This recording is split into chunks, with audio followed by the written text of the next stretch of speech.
witam Was gorąco na dorota.in. Zapraszam dzisiaj na pysznego łososia. Jest to łosoś smażony, bardzo prosta receptura ze szpinakiem i parę sekretnych składników poznanych w jednej z paryskich restauracji, basilik albo basil. Nie znam niestety języka francuskiego, nie pamiętam dokładnie. Tłumaczenie na polski to pewnie bazylia. Łosoś ze szpinakiem z sosem śmietankowym i to właśnie śmietanka, dodatek cytryny, dodatek białego pieprzu i gałki muszkatołowej oraz odrobiny wina sprawiają, że ten sos jest idealny. Zapraszam Was gorąco, obiad 30 minut. Mam nadzieję, że Wam przypadnie do gustu. Więcej przepisów na dorota.in. A teraz zobaczcie krok po kroku, jak takiego łososia zrobić.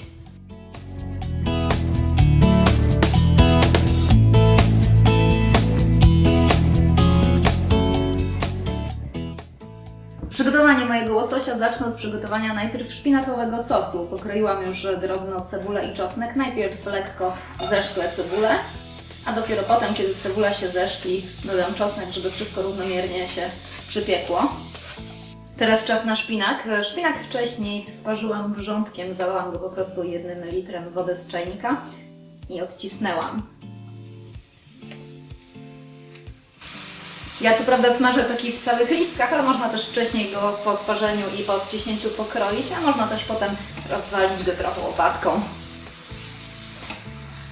Ja proponuję śmietankę taką gęstą crème fraîche, francuska śmietanka, którą można też zrobić samodzielnie w domu, mieszając i zostawiając na noc zwykłą kremówkę 30% razem z 2 łyżkami, jeśli to jest taki kubek 300 ml, razem z 2 łyżkami maślanki albo kefiru.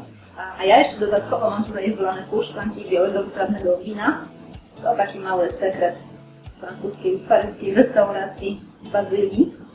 A jeśli macie taką zwykłą śmietankę kremówkę, to można ją delikatnie zagęścić na przykład 1 łyżką mąki ziemniaczanej albo tapioki. Albo można też delikatnie tę śmietankę wcześniej ubić. Taką ubitą, już wygęszczoną podać po prostu do sosu. Podgrzewam to teraz, żeby śmietanka mi jeszcze bardziej zgęstniała i żeby nabrała koloru szpinaku. Pięknie już pachnie. Wszystko mi się zagotowało, teraz już mogę zmniejszyć ogień. I najważniejszy właściwie moment, bo trzeba teraz całość doprawić. Biały pieprz. Spróbujcie koniecznie połączenia szpinaku z białym pieprzem, jest idealne. O, trochę dużo, ale nie szkodzi. Szczypta soli. Nie wolno szpinaku przysolić, a niestety bardzo o to łatwo. I jeszcze do tego odrobina tartej gałki muszkatołowej. Tarta gałka muszkatołowa to jeden z tych składników, które też nadają charakterystycznego smaku takiemu daniu.